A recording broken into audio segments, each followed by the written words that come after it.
안녕하십니까, 강한주식연구소입니다. 오늘도 2차전지 관련주들은 불을 뿜고 있습니다. 작년부터 2차전지 강조는 계속해서 지속이 되고 있는데요. 자, 오늘 이렇게 에코프로가 급등세를 이어가면서 우리 시청자 여러분들은 500% 이상의 수익률을 인증을 하고 있는 상황입니다. 상승세가 굉장히 가팔라지고 있는데요. 이제는 보유자 영역으로 들어가고 있는 거죠.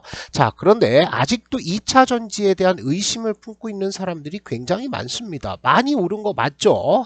지금까지 오른 게 거의 500% 이상의 상승이 나왔는데요. 성장주가 귀해지는 시기에 배터리 관련주들을 대체할 수 있는 업종이 있습니까? 그런 업종이 없다라는 거죠. 실적이 이만큼 좋아지고 성장성 있는 애가 없다라는 겁니다. 그래서 대체 업종이 나오기 전까지는 무조건 배터리 관련주 2차전지 집중을 하셔야 되는 거죠.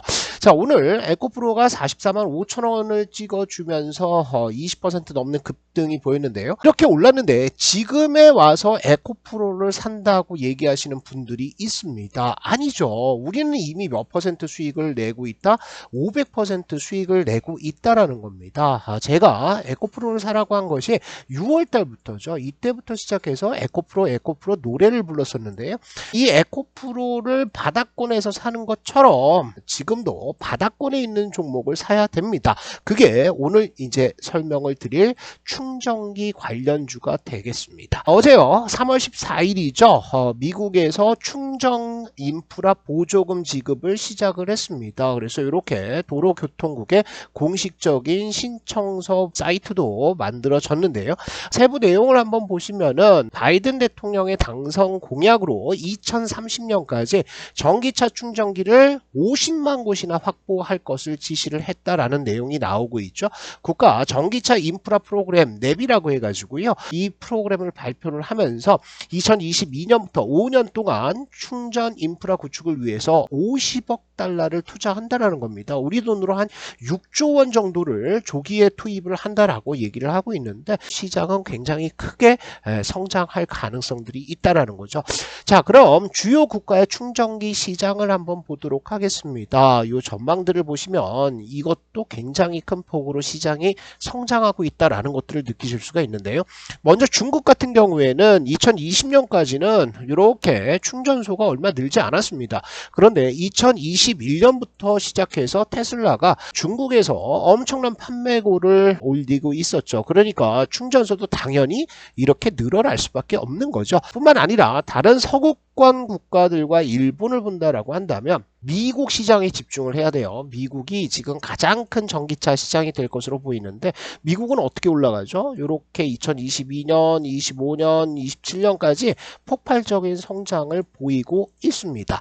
자, 그러면 국내는 어떠냐? 국내 전기차와 전기차 수를 한번 보시면은요. 전기차가 꾸준하게 늘고 있습니다. 그래서 2030년에는 엄청나게 많이 늘겠죠. 그런데 전기차 충전 수도 동반해서 늘어날 수밖에 없습니다. 왜냐하면 전기차 충전이라는 것은 주유소와 다르죠. 주유소는 몇 분 안에 끝납니까? 5분 이내에 끝납니다. 그런데 이따가 설명을 드릴 건데 전기차 충전은 완전 초급속으로 한다고 하더라도 20분이 걸리고요. 완속으로 충전한다고 한다면 7시간에서 8시간이 걸린다는 거죠. 그렇다는 것은 주유소보다 훨씬 더 많은 충전기를 설치를 해야 된다.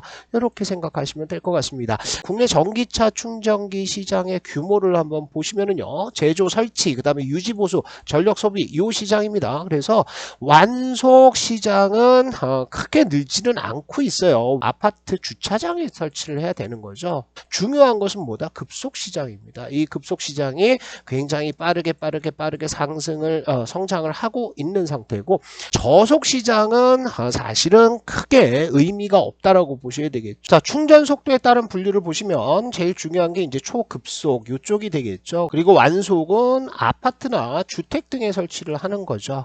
그런데 이 시장의 흐름들을 보시면 전기차 인프라가 그냥 단순히 전기 코드만 꽂아서 나오는 것들은 아니고요. 이렇게 중앙 관리 서버 시스템 이게 이제 제일 중요한 거죠. 그래서 과금 정보를 주고받고요. 그리고 요금 전산도 하고 이것이 로컬 서버로 이렇게 내려가 가지고요. 이것이 전부 다 나뉘는 거죠. 충전 스탠드 스탠드, 그리고 급속 충전기, 또 배터리 교환소, 또 저속 충전기 해가지고 여기에서 이제 중앙 서버하고 통신하고 계측하고 인식을 해가지고 과금까지 이루어지는 흐름들을 보여주고 있습니다. 그러면 이거와 관련된 종목이 있겠죠. 이게 이제 이따가 말씀드릴 토픽 종목 롯데정보통신이 요게 이제 해당이 되고 있고요. 이 안에 스마트 미터 그러면 뭐가 떠올리시나요? 뭐 스마트 그리드 관련주들도 여기에 관련이 좀 있을 거고요. 이렇게 충전 스탠드라든지 급속 충전기를 만드는 업체들도 수혜주로 거론이 좀 되고 있는 상황이죠. 자, 또 하나 3월 7일 날 국내 업체가 미국 캘리포니아에 전기차 충전 운영 사업자 공식 선정됐다라는 뉴스가 나왔습니다. 대영채비라는 종목인데요. 이렇게 한국 업체들이 미국 시장에 진출을 한다라고 했을 때는 이 수혜주들 뭐 중장기적인 성장성도 한번 기대를 해봐야 될 것 같습니다. 그래서 종목들을 오늘 좀 꼽아 볼 텐데요. 기술적 흐름들이 양호하고 아주 성장성이라든지 중요한 종목들을 제가 이렇게 뽑아놨고요. 그 다음에 대형채비 미국에 진출한 대형채비 관련주들 이렇게 있고요. 또 테마주로서 국내 시장에서 수혜를 볼 수 있는 종목들 이렇게 테마주로 뽑아놨습니다. 자, 이 종목들의 목록은 여기에 올라와 있습니다. 강한주식연구소 어플 이렇게 올려놓은 상태입니다. 여러분들 강한주식연구소 채널에서 우리 시청자 여러분들을 위해서 이 어플 무료 어플을 운영을 하고 있습니다. 이거는 평생 무료예요. 그래서 여기에는 단순히 이런 종목들만 올라가는 것이 아니라 매일같이 파동 종목들 단타를 칠 수 있는 종목들 추천이 되고요. 글로벌 매크로 지표 해설도 자세하게 보실 수가 있습니다. 그리고 제가 차트 설명을 할 때 급등주 통상 바닥에서 50% 100% 많게는 1000% 올라가는 종목들을 설명을 해드리는데 이 설명을 할 때 파동에 입각해서 말씀을 드리죠. 그래서 이 파동에 관련된 자료들도 보실 수가 있습니다. 자, 다운 받으시는 방법은요. 강한주식연구소 들어오시면 제 영상의 설명란에 보시면 이렇게 링크를 올려놨고요. 그리고 첫 번째 댓글에도 링크를 올려놨습니다. 이거 클릭만 하면 누구나 무료로 사용하실 수가 있으니까 남들은 종목들 매수해가지고 50% 100% 수익 보고 있는데 이런 좋은 종목들 놓치지 마시기 바랍니다. 보시면은 종목들의 상승률 굉장히 잘 나옵니다. DNT도 뭐 50%, 100% 넘는 종목도 이렇게 나오죠. 뉴로메카도 있었고 위메이드 맥스도 있었습니다. 그리고 미래나노텍도 한 80% 이상의 급등이 나오면서 수익들 많이 나고 있는데 여기에서 함께 수익들 올려주시면 좋을 것 같습니다. 자, 이제 종목들 하나씩 살펴보면서요. 기술적 흐름 우리가 짚어보도록 하겠습니다. 자, 제가 제일 중요하다라고 말씀드리는 종목은 롯데정보통신입니다. 롯데정보통신은 이제 많은 분들이 SI 업체라고 이제 알고 계신데요. 맞습니다. 그런데 중앙 제어 서버라든지 이쪽에 있어서는 롯데정보통신이 상당히 우위에 있습니다. 왜 그렇습니까?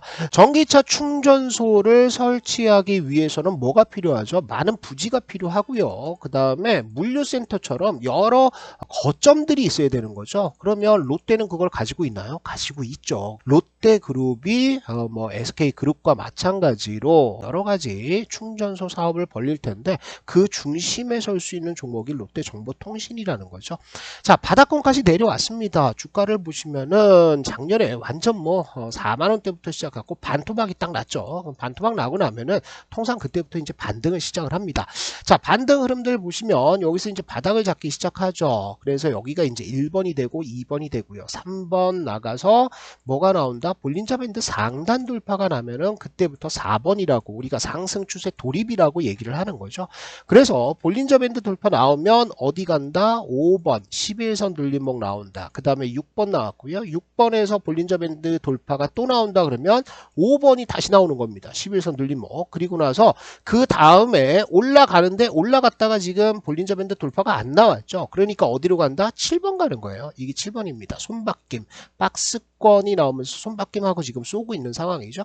바닥권에서 상승 흐름들은 꽤 나왔습니다. 그래서 한 50% 가까운 주봉상 본다고 한다면 이것은 뭐예요? 상승 일파라고 보셔야 되겠죠. 자, 보세요. 이제 볼린저 밴드 돌파했고 처음으로 5번 눌림목 나왔다는 겁니다. 그러면 정고점대 내지는 정고점대 돌파하는 흐름들 나올 수 있다라는 거죠. 그래서 롯데정보통신은 현 시점부터는 차근차근 분할 매수로 들어가는 거예요. 여기에서 이제 한번 사시는 거고요. 여기가 어디다? 여기에요. 이렇게 박스권 만든다고. 21선 전후에서 박스권 만들고 그 다음에 위로 갈 수도 있고요. 한 번 더 빠져서 200일선을 디디어 줄 수도 있습니다. 그래서 여기에서 1차 매수, 그 다음 26,000원대 초중반에서 2차 매수 들어간다라고 생각하시면 좋을 것 같고요. 자, 개인적으로 이제 폐배터리 관련주들이 급등세가 상당히 많이 나왔고 저쪽에서 매물이 이제 쏟아진다 그러면 배터리가 끝나는 것이 아니라 다른 쪽으로 옮겨가요. 차전지 배터리 관련주 안에서도 폐배터리 올라갔으면 그 다음에는 뭐 양극재가 또 올라갈 것이고 아니면은 완성품이 올라갈 것이고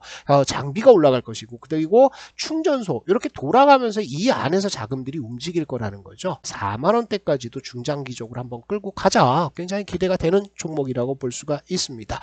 자, SK네트워크스도 역시나 괜찮은 흐름들 보여주고 있죠. 하락 추세를 지금 자꾸 벗겨내고 있는 상황이죠. 이렇게 여기 고점과 여기 고점이 만나는 지점에서 음봉이 두 개 나오고 있고 매도도 상당히 많이 나왔습니다. 그런데 이런 거래량이 터졌음에도 불구하고 주가가 빠져요, 안 빠져요? 안 빠진다는 거죠. 그러면 요것도 역시나 파동상 흐름들을 보시면 파동이 이렇게 움직이고 있습니다. 4번 나왔죠. 볼린저 밴드 돌파 나왔고 그리고 5번 나와서 6번 가고 있는 상황이에요. 그래서 이거는 빠져도 21선 올라오는 거 기다렸다가 그죠? 기다려서 여기서 박스권 만들고 갈 수 있다. 그리고 200일선 굉장히 중요한 이동평균선이라고 말씀을 드렸는데 그 이유는 왜 그렇죠? 200일선은 1년 동안 매수한 사람들의 매수 평균 단가예요. 그래서 이거를 돌파해서 올라가면 이제 물린 사람들이 거의 없다라는 거죠. 과거의 흐름들도 여러분들 보시면 200일선 돌파 안착 이후 200일선이 돌아선다. 그러면 대세 상승이 터지는 경우가 되게 많았습니다.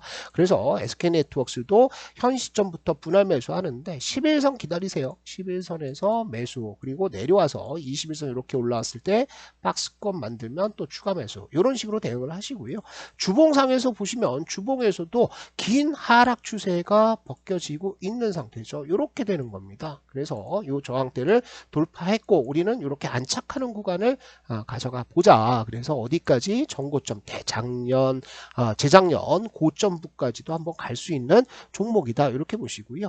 자, 재룡산업 같은 경우에는 충전소 관련 테마로서 매집들이 조금씩 들어오고 있는 게 보이고 있죠. 그죠? 그리고 현 시점에서는 뭐 상승 추세가 이렇게 크게 터지지를 않았습니다. 이렇게 추세선이 만들어지고 있고 상승 추세대가 이어지고 있는 상태인데 이 고점에서 매수할 필요는 없고요. 이렇게 내려오거나 아니면 돌파하는 과정에서 돌파하고 나서 안착하는 구간 이렇게 이제 여러분들이 전략을 잡고 대응을 하시면 됩니다. 재룡산업도 보시면 20주선 안착을 해 놓은 상황이고요. 지금 남아있는 저항대가 이런 저항대가 남아있죠. 그래서 이렇게 갔다가 밀리고 다시 올라가고 있는데 요거 돌파가 4,000원대 근처까지만 가면 매물들 제압이 거의 다 된 겁니다. 그렇다면 이거 한번 쭉 쏠 수가 있죠. 이것도 5,000원 근처까지는 한번 끌고 가보자 라고 보시고요. 최근 들어서 디스플레이텍에 매수세가 굉장히 강하게 들어왔습니다. 상한가 붙고 막 그랬는데요. 자 보세요. 매수 들어왔죠. 그죠? 요거 매집입니다. 올리면서 매집하는 거예요. 이전에 매집세가 있었어요? 없었어요? 없었죠. 그런데 호재가 뜨면서 디스플레이텍 매수를 해야 되니까 여기까지 갖다 땡기면서 매수를 했다는 거죠. 그래서 요게 매집봉이 되고 그 다음에 바로 쐈죠. 그래서 물량 소화를 다 해줬습니다. 이 장대 양봉을 통해서. 그러면 여기에 물렸고 여기에 물렸고 여기에 물린 물량들도 전부 다 수익권으로 빠져나올 수가 있었어요. 11선 내려왔다가 요게 4번이 되고 5번 되고 볼린저 밴드 돌파가 안 나오니까 내려왔죠. 그러면 이게 몇 번 간다고요? 7번 간다고요. 7번의 특징은 뭐다? 21선 전후에서 짧은 박스권을 만들어주고 다시 쏴서 어디까지 최소한 여기까지 간다라는 겁니다. 그래서 디스플레이 텍도 지금은 기술적으로 되게 괜찮은 구간들이다. 이렇게 보시고 이 종목들 중심으로 보시면 될 것 같고요. 아까 우리가 이제 미국에 진출한 대영채비라는 업체가 있었는데 이 기업은 상장돼 있지 않습니다. 그래서 관련주들을 보시면은 휴맥스가 지분을 좀 가지고 있어요. 그래서 휴맥스하고 휴맥스 홀딩스도 자회사인 RT캐스트까지 이제 테마성 흐름들이 한번 나왔는데 지금 살아있는 것은 휴맥스 홀딩스입니다. 지금 휴맥스 보시면은 한번 올라갔다가 빠졌죠. 저게 다 뭐다? 전부 매물입니다. 다 여기 이제 개인들 손절 매물들이 가득 차 있는 상태예요. 그리고 RT캐스트는 한번 반짝했다가 뭐 하고 있습니까? 이렇게 이렇게 물려 있으니까 이 손절이 손절을 불러서 바닥을 파고 있죠. 이렇게 역배열 들어가는 것들은 보지 마세요. 바닥을 쌍바닥 잡을 때까지는 기다려야 됩니다. 자, 그리고 휴맥스 홀딩스는 유일하게 지금 버티고 있는 종목인데 아까 디스플레이텍하고 차트가 비슷하죠. 자, 여기에서 매집들이 별로 없었습니다. 그죠? 그리고 이렇게 올리면서 매집이 됐고 4번 나왔고 11선 근처 와가지고 5번 나왔는데 이게 이렇게 튀었어요. 튀고 나서 죽어버렸다고요. 그죠? 이렇게 죽어버리면 어떻게 된다? 여기서 기다리는 거예요. 지금 구간보다는 조금 더 한 단계 음봉 하나 더 때리고요. 그리고 나서 여기에서 다시 매물을 잡아갈 가능성이 있다. 그래서 휴맥스 홀딩스도 관심은 가지시는데 전체적으로 본다면 휴맥스 홀딩스와 휴맥스 같은 경우에는 실적면에 있어서 성장성이 과연 있을까? 또 지분을 가지고 있는 것만으로 뭔가 수혜를 받을 수 있을까? 약간 의심은 되죠. 그래서 아까 말씀드릴 롯데정보통신부터 시작해서 SK네트워크스, 재룡산업, 디스플레이텍을 가장 먼저 보시면 될 것 같습니다. 자, 다른 종목들 원익 P&E 이런 종목도 있고요. S트래픽, 아모센스, 현대퓨처넷, 신세계 INC, 대유플러스, 포스코 ICT, PS텍, YM텍, Y2솔루션, 보성파워텍 이렇게 있는데 제가 이 종목들을 탑픽으로 안 뽑고 좀 밑으로 내려놓은 것은 역배열 과정에 있는 애들, 그러니까 물량 소화 과정이 상당 부분 진행되어야 되는 종목들이 있습니다. 원익 P&E가 그렇죠. S트래픽도 역시나 중장기 이평선, 단기 이평선 다 이탈하면서 저 매물 정리할 때가 필요하다라는 거죠. 아모센스나 아니면 PS텍 같은 경우에는 흐름이 나쁘지는 않습니다. 그런데 이 종목들은 뭐가 문제다? 거래량이 문제입니다. 하루 거래량이 10만 주도 안 되는 종목들이 있어요. 그래서 이런 종목들은 일단 제외를 한 거고요. YM텍 역시 마찬가지죠. Y2솔루션은 계속 끄잡아 올리고 있는데 이 종목은 재무제표라든지 이런 것들 보면 조금 걱정이 좀 돼요. 그래서 Y2솔루션도 단기적으로 대응하실 분들은 요게 이제 4번 터졌고, 그죠? 볼린저 밴드 돌파, 그리고 11선 눌림목 5번 나오고 6번 가서 지금 11선 여기에서 지금 아랫고 개파락해도 반등 나오면서 6번 가고 있는 거거든요. 그래서 요거는 충분히 내려와서 7번 구간 21선에서 물량을 잡아주는지를 보고 대응을 하신다. 이렇게 Y2솔루션은 보시면 좋을 것 같습니다.